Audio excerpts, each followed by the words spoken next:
Poštovani gledalci, dobroveče. Ovo je nova tema. Vaš i moj gost u ovom izdanju naše emisije je profesor dr.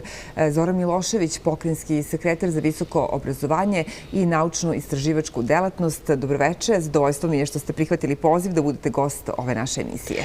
Dobroveče vama i vašim gledalcima. Ako se slažete da počnemo ovaj naš večerašnji razgovor od jedne vaše izjave koju ja pamtim sa događaja na kome ste govorili, a rekli ste tada da su zapravo visoko obrazovani ljudi pravi kapital koji će graditi budućnost našeg društva. Ako je već tako, a sigurna sam da ako ne svi, većina će se složiti sa ovom vašom konstatacijom, što smo mi onda kao država, kao društvo, kao sistem, kao pokrajinska vlada, vi deo te vlade, učinili da upravo najpre prepoznamo te mlade i obrazovane ljude, a onda i da ih podržimo? Pa, ta izjava je nekako u kontekstu mog pedagoškog profila kao univerzitetski nastavnik. Uistinu uvek ću verovati da su ljudi najveće bogatstvo, a potom sve drugo, i materijalni, i finansijski, i svaki drugi uslovi. Ali uistinu živimo vreme koje pokazuje koliko je važno ulagati u ljudski resurs. Kada to kažem, mislim da je bio kontekst šta je znanje, šta su inovacije, šta su kreativni ljudi. Zapravo, vi danas možete sve da uvezete, i kapital, i fabrike, i da osposobite infrastrukturu koja govori da ste vi vrlo moderni. Međutim, ako nemate ljude, oni neće obezbediti tu potrebnu reprodukciju za buduća vremena. I zaista u kontekstu nekog budućeg sagledavanja šta smo mi kao društvo, uistinu imamo dosta opominjućih pokazatelja koje govori da smo sve stariji, da nas je sve manje. Zato je pitanje kvaliteta od izuzetnog značaja. Mislim da vreme socijalne ekonomije, koliko god da je potrebno da reši neke unutrašnje, pre svega ekonomske i socijalne probleme, za budućnost društva, ja bih rekao da je mnogo važnije onaj pojam koji se smešta u jednu intelektualizaciju društva. Dakle, kada govorimo o digitalizaciji, o četvrtoj industrijskoj revoluciji, o veštačkoj inteligenciji, to je posljedica ne samo našeg okruženja, nego uistinu jednog tehničko-tehnološkog razvoja koje nameće nove standarde u kulturi življenja, u kulturi komuniciranja, u razvoju demokratije. I svaki čovjek je jedinka sui generis, svoje vrste. Tako da, koliko god da možemo nekada čovjeka doživjeti u formatu kolektivne svesti, on je ipak pojedinac koji svako za sebe predstavlja kapital. Pa čak i kada govorimo o onim, da kažem, primjerima kada se ne možemo pohvaliti visokim dometima u znanju. Jednostavno, pojam inkluzije, uključivanje svakoga, je dokaz koliko je društvo otvoreno i spremno da se suoči kako sa onima koji su u vrhunskim dometima, tako i oni koji sticajem nekih bioloških ili socijalnih zakonitosti su na margini društva. Sve u svemu, zaista čovjek jeste odlučujući kapital i kada ste u drugom delu pomenuli koliko je to važno za pokrajinsku vladu, za nas je to izuzetno važno. Nije to pokazatelj koji govori da li mi imamo više ili manje zaposlenih. Pa naravno, imamo mnogo manje nezaposlenih, jer sa 160.000 koliko je tamo negde 2016. bilo, ukupno, ja mislim da je negdje oko 100.000 nezaposlenih. Dakle, 60.000 ljudi je našlo svoje mesto u nekim fabrikama, halama, na radnim mestima. Dakle, i na taj način kreiraju svoj život. Obično kažem, ljudi bez posla i bez stana su ljudi bez filozofije. To su ljudi sa filozofijom. Elem, tu je naravno i nešto što svedoči o kvalitetu našem. Jer ne samo što imamo više ljudi, nego imamo i ona zanimanja, one poslove koji svedoče da smo dorasli izazovima modernog vremena. Ako dolaze kompanije koje nisu samo predodređene za ono što zovemo socijalna ekonomija, nego i za onu kreativnu, inovativnu, razvojnu ekonomiju, onda zato je potrebno osposobiti i naravno imati kvalitetan obrazovni sistem. Mislim da smo i u tom pogledu dali snažnu podršku pre svega republičkoj vladi, jednoj viziji i misiji koju pre svega promoviše naš predsjednik Aleksandar Vučić, koja nije politička poruka. To je poruka koja se ne smešta u jedan mandat, nego to su decenijske poruke. Ako želimo da budemo moderno društvo, onda ne samo fabrikama, infrastrukturom, bolnicama, moramo svedočiti i o našoj spremnosti da pre svega intelektualiziramo društvo i da imamo spremne partnere, ne samo kompanijama koje sa nama rade, nego svim izazovima ovog vremena koje je i političko, i bezbedonosno, i energetsko, koje zapravo svedoči koliko smo mi spremni da se nosimo sa tim izazovima. Možda je COVID samo bio dobar povod da pokažemo da smo spremni i u zdravstvenom sistemu da damo odgovore, ali i isto tako i u našem privrednom razvoju kao kontinuitetu. Jer imati razvoj iznad 6,5% samo svedoči da smo mi pre svega našim ljudskim potencijalom odgovorili izazovu vremena i mislim da je tu pokrajinska vlada dala veliki doprinos. Vi ste na čelu sekretarijata drugi mandat. Kada se osvrnete unazad, setite se početaka, evo do danas, šta su bili neki najveći izazovi i šta su ciljevi kojima stremite? Pa ako bih povezao prvo vaše pitanje i ovo drugo, naravno da je to jedan kontinuitet i velika odgovornost biti u drugom mandatu. Mnogo je lakše u prvom nego u drugom mandatu, zato što su izazovi koji su pred nama zapravo ne izazovi jednog sekretarijata, nego jedne vlade. Visoko obrazovanje ne rešava samo Zoran Milošević. To je nešto što ću uvek reći da je utkano i u program Republičke vlade i naravno čak i u nadležnostima nekih lokalnih samouprava. Kako je to moguće? Pa moguće zato što je ideja predsjednika pokrajinske vlade, gospodina Mirovića, da se okupimo oko projekata. I uistinu, negde pod kraj mandata, jedan od tih projekata koji nas je okupio bio, ako se ne varam, Naučno-tehnološki park, koji je na jedinstven način spojio nauku, visoko obrazovanje i jedan privredni potencijal koji je tražio usluge našeg univerziteta. Ponosan sam na tu činjenicu što je i politika ovoga puta imala jednu aktivnu ulogu da razume jedan, ja bih rekao, možda i decenijski cilj visokog obrazovanja, da on ne bude samo vidljiv u časopisima, nego da se pretoči u novu vrednost.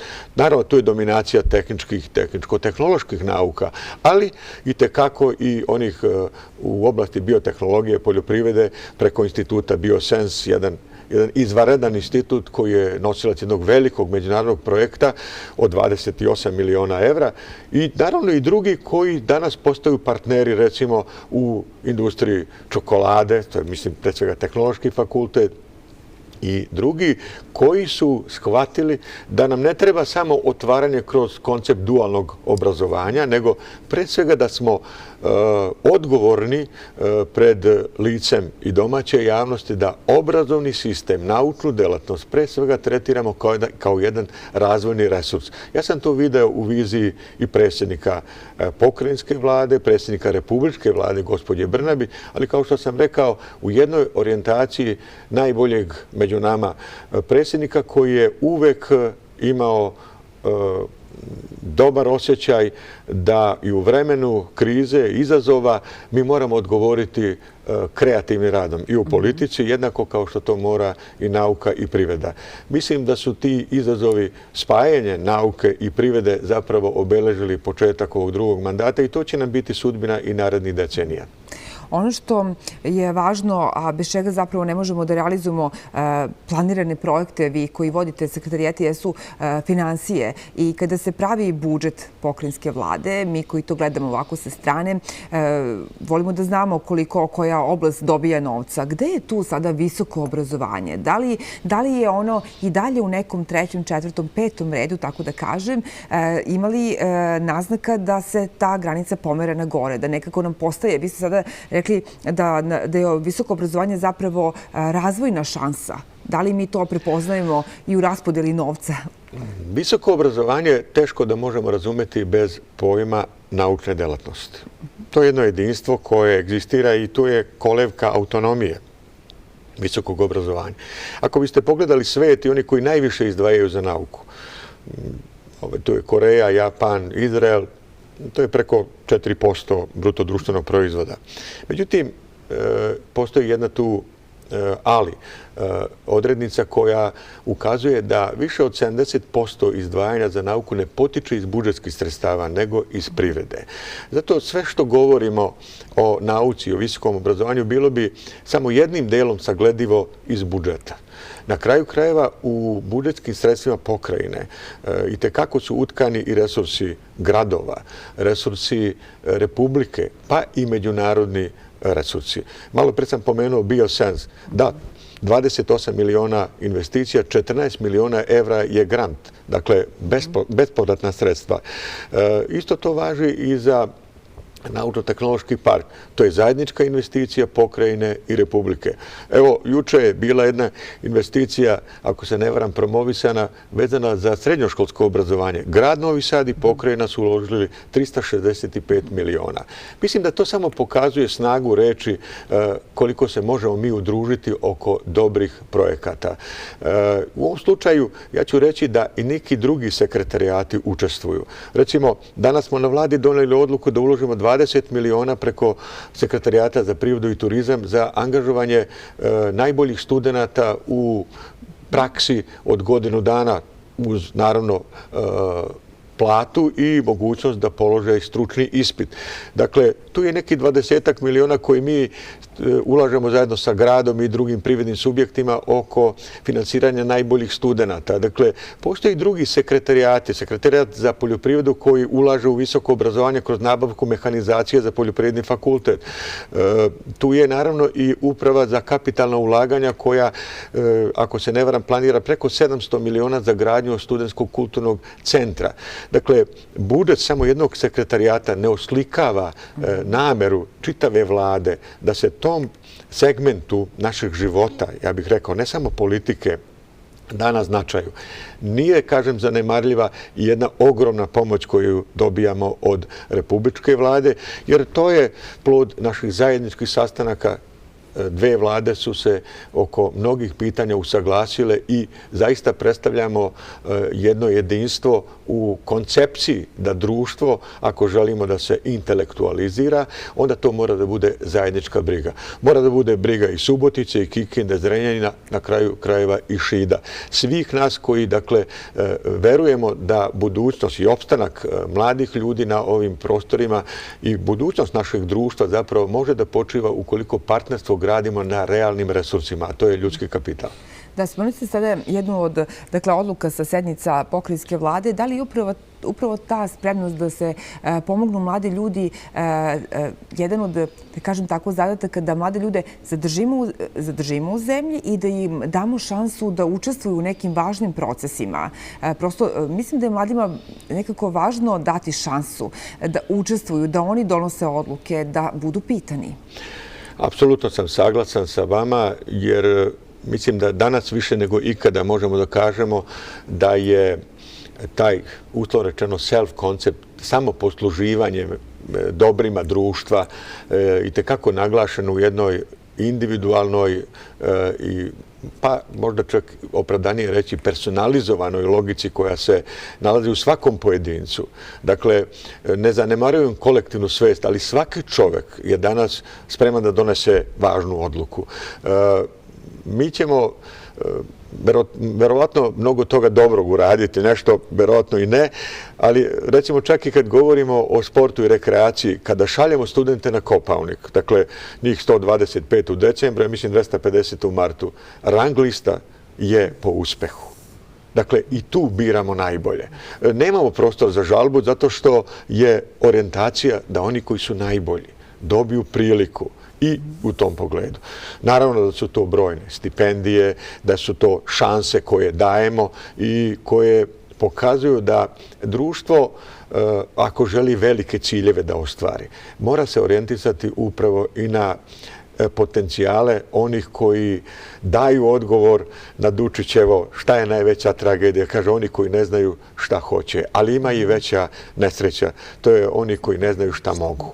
Dakle, ako želimo velike ciljeve da ostvarimo, onda se moramo orijentisati upravo na uspešne i u politici, i u medijima, i u ekonomiji. Dakle, svi oni koji su spremni da svoj potencijal realizuju na način koji je, naravno, zakonski u svakom pogledu prihvatljiv, ali koji svedoči o njihovoj posvećenosti razvoja društva, a ne samo o vlastitoj logici uspeha. Mislim da danas imamo dosta mladih koji žele upravo to. Naravno, mi smo slobodno i demokratsko društvo. Kao što odlaze i fudbaleri, odlaze i glumci, odlaze neki ljudi koji tragaju za većim ekonomskim i svakim drugim uspehom.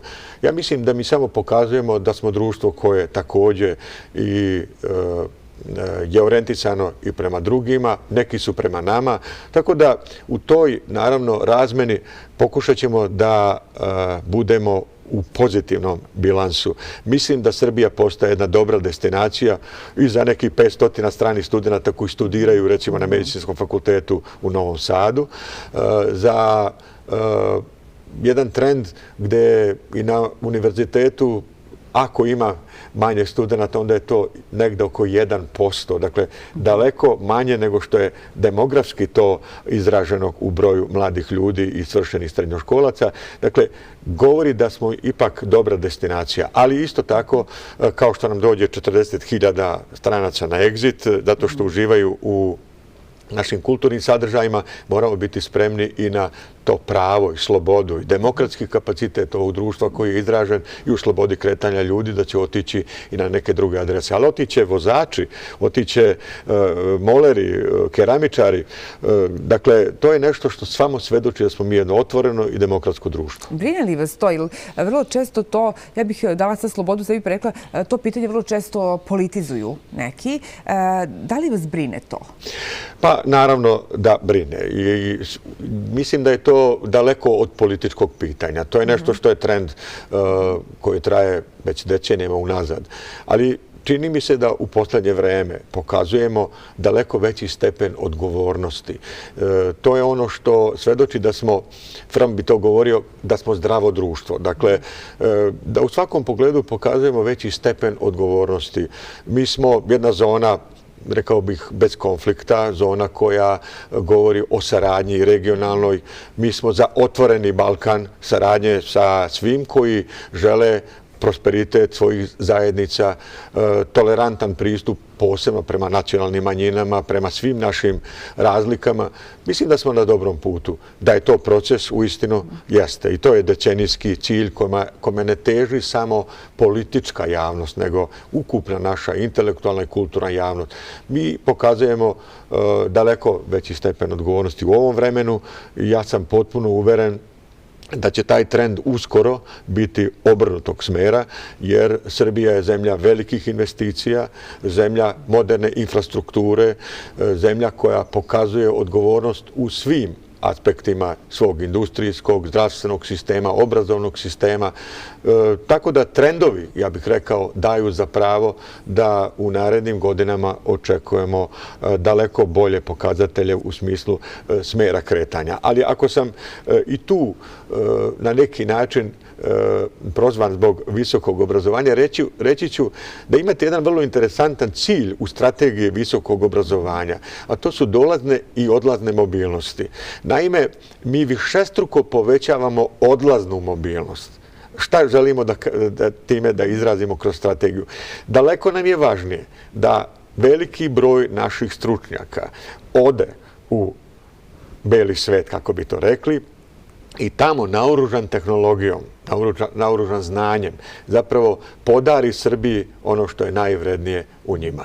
Mislim da će ta višestruko oko 20 puta veća mobilnost u strategiji obrazovanja do 2030. godine rezultirati modernim, inkluzivnim, tolerantnim društvom. Naravno, ostajemo i dalje za dolaznu mobilnost, negde oko 10 puta da se poveća dolazak i naših prijatelja iz evropskog i svakog drugog okruženja. Ali vidite da je društvo potpuno svesno da se nove ideje, nove tehnologije, nova kultura življenja, ako hoćete, može osvajati između ostalo što će i najelitniji među nama, dakle oni intelektualci koji su bili na nekim drugim adresama van Srbije, zapravo doneti taj vetar prosperiteta u narednim decenijama. Hoćemo li mi imati za, recimo, nove investicije koje predstavljaju, da kažem tako, zahtevaju zapravo visoko kvalifikovanu radnu snagu, visoko obrazovane ljude. Hoćemo li imati kapacitet za to u budućnosti? Vrlo često, vjerojatno ste i vi slušali kritike da ostajemo upravo bez te elite. Da li je to realna, da kažem, primedba ili prosto opet ima tu onog što se zove politika? Vidite, ja ću samo na primjeru zdravstva da ukažem na neke trendove. Pokrajinska vlada je u protekli 5 godina uložila više od 10 milijardi dinara u razvoj zdravstvenog sistema. Tu ne ubrajam novu COVID bolnicu koja je investicija, zahvaljujući pre svega republičkoj vladi. Dakle, mnogo toga smo uložili. Problem s kojim se suočavamo jeste da li imamo dovoljno lekara, medicinskih sestara. Nažalost, neki su na drugim adresama. Ali ako već sada imate nagoveštaj o povećanju plata u 2022. i višestruko povećanje plata koje se desilo prethodnih godina, mi smo pokazali odgovornost da, između ostalog, uvođenjem savremenih tehnologija, vi kada kažete Kamenica 3, vi ste rekli Gama nož, PET centar, dakle, u prevodu najsavremeniji skener koji će dijagnostikovati najteža oboljenja, mnoštvo drugih, uslovno rečeno, alata i tehnologije koje omogućava jedan osjećaj samopoštovanja. Vi ste lekar, specijalista i radite u izvanrednim uslovima. Poštovani ste od vaše zajednice i mislim da je to važna vrednostna poruka. Naravno, zato nam treba i novi studijski program u Sremskoj Mitrovici i visokoj vaspitačkoj školi za strukovne škole za vaspitače i poslovnu informatiku, ako se ne varam. Dakle, treba nam i to. Treba nam i u Subotici kadrova. Treba nam medicinski fakultet koji će u novim kapacitetima, a uložili smo zajedno 240 miliona u proširenje medicinskog fakulteta, u novu stomatološku kliniku. Dakle, novim investicijama odgovorit ćemo izazovima vremena. Da, mi smo stariji i bolesni i trebamo da razmišljamo na način da je potrebno osposobiti ljude da svojim radnim obavezama odgovore izazovima. Naravno, preduslov je da budu zdravi. Nije, dakle, samo pitanje novca u smislu koliko ćete potrošiti za objekte, za opremu, za plate.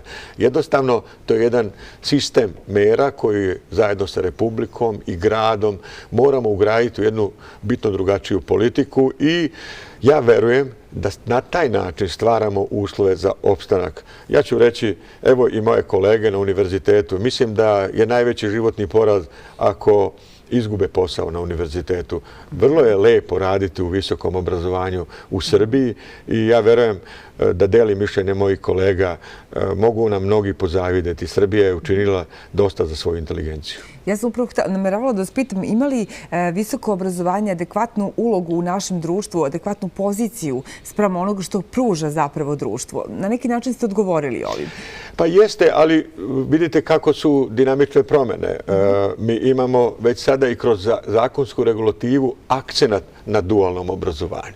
To je jedna misija koja se razvija pre svega u tehničko-tehnološkim naukama, naravno ne u društveno-humanističkim, u medicinskim. Jednostavno, time pokazujemo odgovornost koju sam pomenuo na početku, na primjeru modernog sveta, gde 70% nauke dolazi zapravo iz privatnog sektora, financijskih sredstava. Tako da i ovdje moramo da stvorimo uslov, da nije samo budžetski sistem taj koji je odgovoran za naučnu istraživačku delatnost i kvalitet visokog obrazovanja. Upravo ono što danas radimo preko Naučno-tehnološkog parka i kompanija koje će se tamo naći, od Kontinentala, Trilaterala i nekih drugih, zapravo očekujemo da oni izraze potrebu na koji način oblikovati ili moderni studijski program ili redizajnirati postojeći. Na taj način zapravo da ne kreiramo stručnjake koji su za nacionalnu službu, za zapošljavanje, nego upravo za njih. To su kompanije, danas ako kažete da Nemačka zapošljava 60-70 hiljada ljudi ovde, znajte da sve te kompanije polako sele svoja razvojna odeljenja i da se sve više traži upravo ono što je odgovor našeg obrazovnog sistema. Mislim da Fakultet tehničkih nauka godišnje treba da produkuje oko 1000 programera. To je jedan podatak koji je interesantan svim ovim kompanijama koje su došle.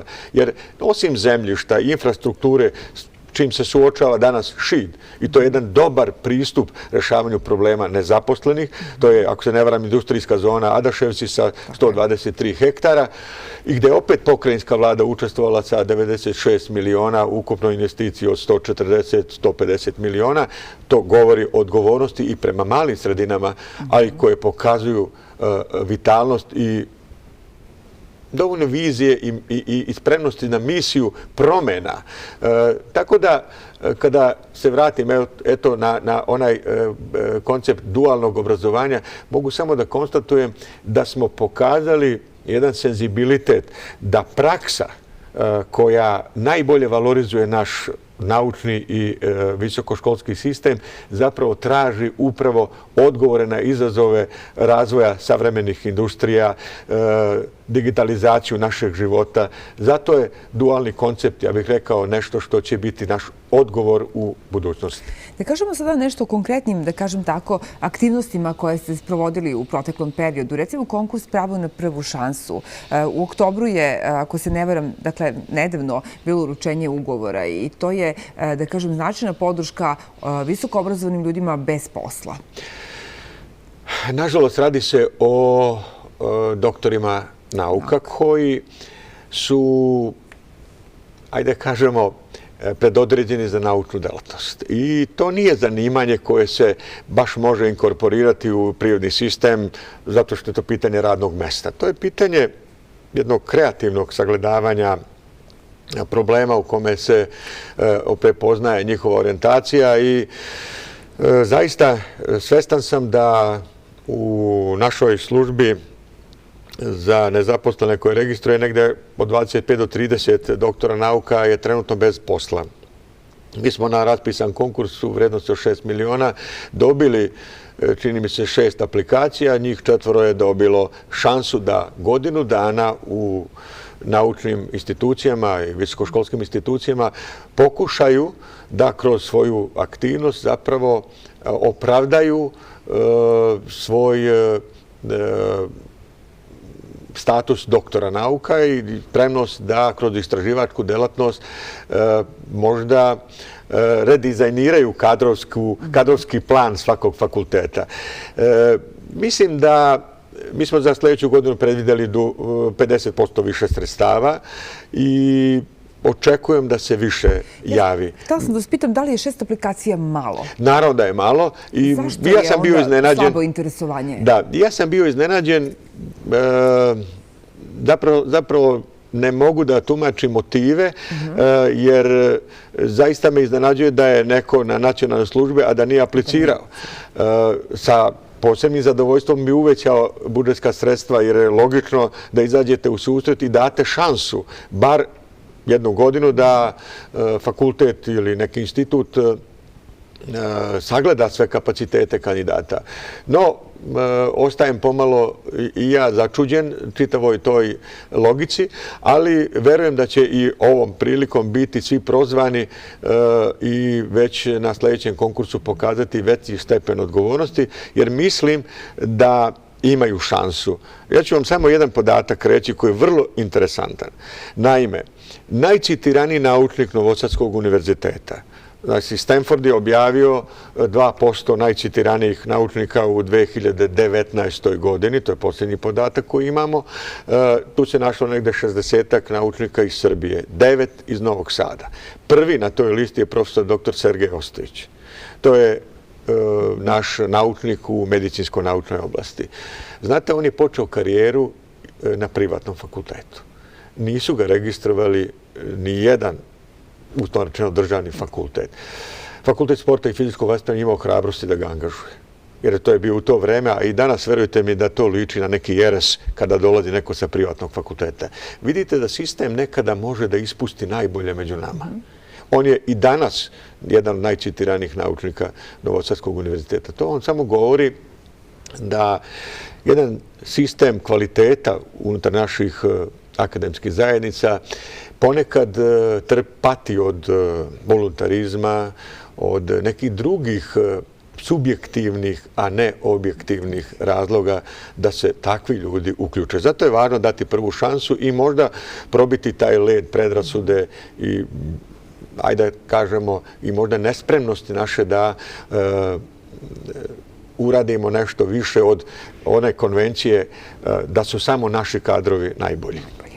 Zahvaljujem na prvom delu razgovora. Pravimo kratak predah, gledamo blok reklamnih poruka pa nastavljamo razgovor. Dakle, poštovani gledalci, za minut, dva ponovo smo u našem studiju.